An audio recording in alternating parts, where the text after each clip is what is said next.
Hi there, this is Rajoshi, a photographer and an adventurer, and last week I captured one of my friend's photographs in my studio, Lightburst Studios. And today in this video we are going to edit one of the photographs from the last week's shoot.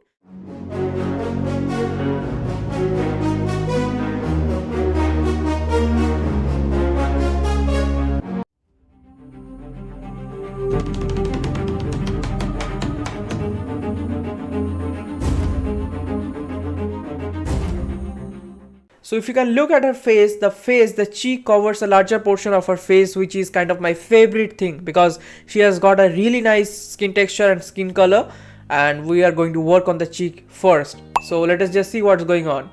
We will highlight this region of the face first because that is a natural portion of highlighting light. The light I used was a strobe SL60 watt, and then we will highlight this region on the face. And by the nature of photography and the rule of photography, next comes the eye, which should be the point of focus. If we take a zoomed out look, we kind of get a straight line of focus, this one. So that will be our guide, and let's just get started editing now. So first things first, we'll create a curve. Where is the curve section? Yeah, we got the curve. We'll create a curve and remove it from the shadows, just like that. And then we will select the freehand selection tool, and make a selection in this layer, just like that, and that would be all. And then we'll just mask these two regions. Now you see we have a really sharp and hard edge here, so to remove that, we'll click the mask that we just created, and then we'll pick the brush, which is a soft round brush with black as the foreground color. We'll simply rub these edges. There is nothing difficult. We'll simply rub the edges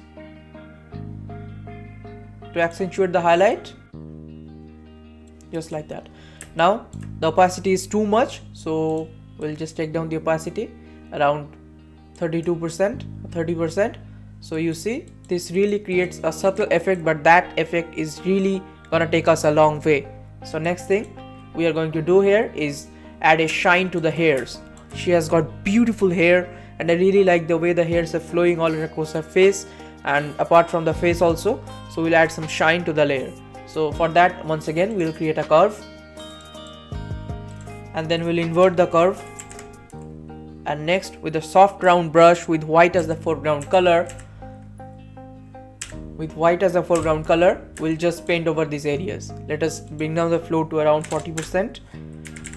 The big brush will just paint subtle, real subtle. Just look at her hair. She's got perfect hair. I know the hair is kind of messy. We could have fixed the hair in this region, but in this video I'm just going to show you the global edits, not local adjustments. So we'll leave that hair editing part for some other video. Right now we'll focus light on the highlights.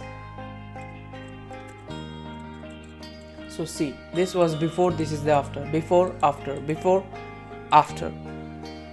I hope that's fun. Next thing we are going to do here is add a shadow overlay, because I think the image is kind of flat, and to compensate for the flat style, we'll add some shadow overlay from one of my favorite creators, Martin Ribeiro.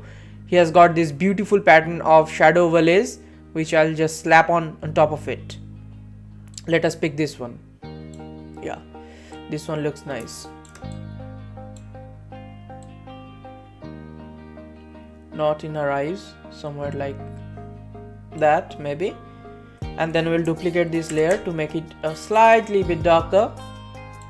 Select both of them and create a group. So this is before, this is the after. Now once we're done with this, next I want to add a glow here in the image, and for that one of my most favorite tools that I use is Gaussian blur with screen as a blending mode. So let us just create a Gaussian blur. Let us just create a Gaussian blur layer. We'll preserve alpha. Now I shot this image in 24 megapixels, so we'll set it to around 24 pixels. There is no hard and fast rule, this is just my calculation. I have seen that this works best with my 24 megapixel pictures, so let's just use this. And then we'll change the blending mode to screen or lighten, whatever suits your fancy. For this one I'll pick lighten, and then we'll remove it from the extreme shadows. Next we are going to add a vignetting so that we can bring the focus right into her face. So with that being said, let us just go and add a curve or exposure layer. We'll decrease the exposure around -1.6, and then we'll pick a soft round brush with with black as a foreground color. We'll just remove it from her face and surrounding areas. Subtle, real subtle. There is nothing complicated in here. Just see a difference. We added a vignette so easily, so easily. Next thing we're going to do here is add some color. This photograph needs a serious bit of color. So for that, we'll create a color balance layer, color balance adjustment panel, and here we'll work with the highlights first. So I want the highlights to be reddish kind of thing, and the shadows will be bluish. So let's just get started with reddish and bluish complementary colors. Let us add some sort of slight bit of red and yellows to the highlights, and then we go to midtones, and here we add yellows. It is the bridge. This yellow is going to act like a bridge between the highlights and the shadows. So let's add some yellows and a bit of red, and finally comes my favorite part, the shadows, which is going to be bluish in color, just like that. So we have come a long way from this to this. Just take a look at this color here, from this to this, this to this. Alright, I think that really helped. Now let us add a color pop filter. This is a special technique of color popping using curves in 3 channels, red, green and blue. I'll show you this. This one is fun. Just take a look at this. We'll create a curve, simple curve, and then we pick the red channel and we create an S shape, and then we create an S pattern curve here in this red channel. Then we go to the green channel, again create an S pattern, and then finally we go to the blue channel and create an S pattern once again. So what this does is actually it creates some contrast in the color, the existing color, and makes it even punchier, and we are pretty much done. So if I go and show you the before and after, this is going to be a really long way of editing. So just take a look.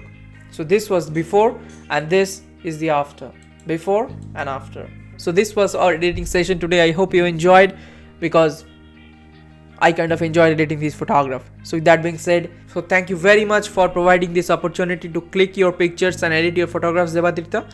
I am really glad that we collaborated, and right now I'm really glad I could show some people my editing process, by behind the scenes of editing your photographs. So thank you very much, and thank you guys also for holding up. If you are staying this long until the end of the video, then I really think it's a great and huge success. Thank you very much.